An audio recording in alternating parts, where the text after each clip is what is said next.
Imagine standing at the edge of a vast lake, calm, shimmering, alive with the sound of laughter and the hum of boats. Families swim, anglers cast their lines, and campers gather along the shore. Now imagine that same lake, slowly vanishing. Not because of drought, not because of climate change, but because of something so ordinary, so deceptively simple, that most people wouldn't give it a second thought. Dirt. Lewis and Clark Lake, straddling the border between Nebraska and South Dakota, is dying a quiet, inevitable death. Every single year, about 5 million tons of sand and silt pour down the Missouri River and settle here, building up like a slow-motion landslide beneath the surface. Since the 1950s, when the dam was built, this steady tide of sediment has already stolen nearly a third of the lake's volume. And if nothing changes, by 2045, half of it will be gone. It sounds almost ridiculous, right? Just dirt? But this is one of the most overlooked engineering crises on Earth. A creeping catastrophe that threatens not just lakes like this one, but the very lifelines of civilizations around the world. Because where there are dams, there is sediment. And where there is sediment, there is a problem we can no longer afford to ignore. Hey there, I am Civil Engineer, and you're watching another episode about some furious dam structures. When you think of a dam, you probably imagine permanence. Massive walls of concrete standing unshaken against the power of a river. But every dam, no matter how colossal or carefully engineered, is quietly filling with the same thing that rivers have carried for millions of years: sediment. It's not dramatic. It doesn't happen overnight. But grain by grain, year by year, reservoirs are being buried alive. And that means every dam, in the long run, is temporary. The Missouri River once stretched wild and unpredictable across the Great Plains. It sculpted valleys, shifted channels, and carried with it a steady load of sand, clay, and silt from thousands of miles upstream. When the U.S. Army Corps of Engineers built Gavin's Point Dam in the 1950s, they turned part of that restless river into a lake, Lewis and Clark Lake. It was meant to be a source of recreation, water supply, and hydropower, but in just 7 decades, the lake has already lost nearly 1/3 of its capacity. The sediment that used to wander downstream is now trapped behind the dam, piling up relentlessly, transforming open water into mudflats and marsh. If you drained the reservoir today, you'd find a landscape that looks more like a desert canyon than a lakebed. Layers upon layers of sand and silt, each marking a season, a storm, a flood. And the process never stops. Every year, millions of tons more arrive. This isn't a problem unique to one lake. It's happening all over the world. From the Colorado River to the Nile, from the Yangtze to the Indus, sediment is accumulating behind tens of thousands of dams, reducing their storage, straining their turbines, and undermining their purpose. To engineers, it's called reservoir sedimentation. To nature, it's just balance. The river trying to do what rivers have always done: move material from mountains to the sea. But that balance has consequences. Upstream, lakes choke. Downstream, rivers starve. Without sediment, deltas sink, wetlands vanish, and coastlines erode into the sea. The Mississippi Delta, the Nile Delta, both are shrinking.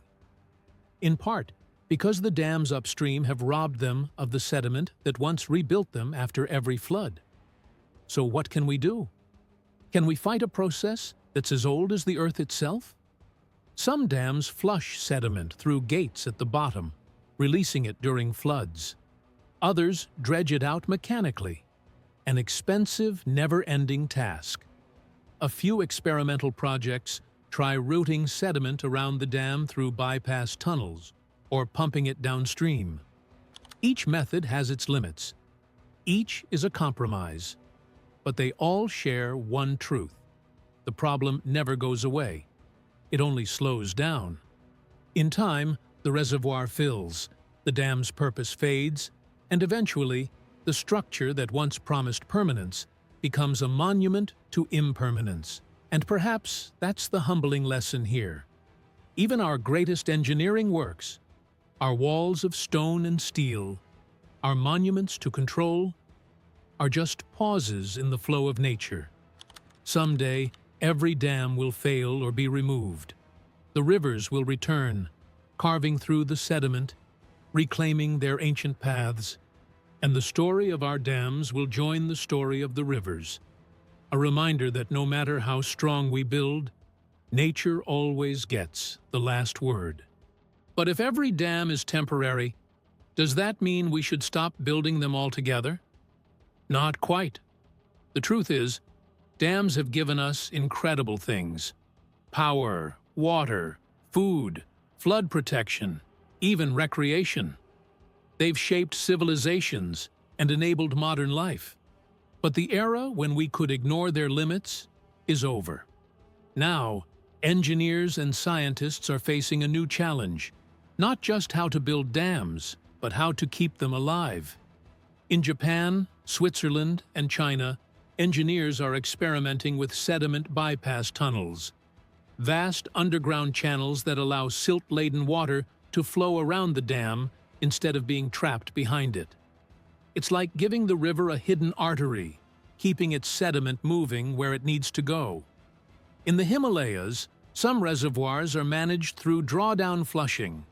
Engineers temporarily lower water levels to let sediment rush through the bottom gates in a controlled torrent.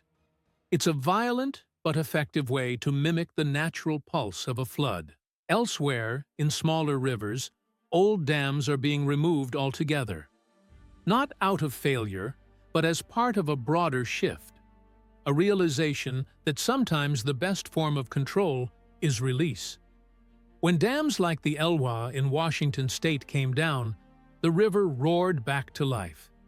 In just months, salmon returned, beaches began to rebuild, and the valley, silent for decades, started to breathe again. Each of these stories shows a different path, but they share one message: the river always remembers. Our task isn't to conquer it, but to work with it, to design for its rhythm instead of against it. This shift in thinking represents a quiet revolution in civil engineering. Instead of permanence, we design for renewal.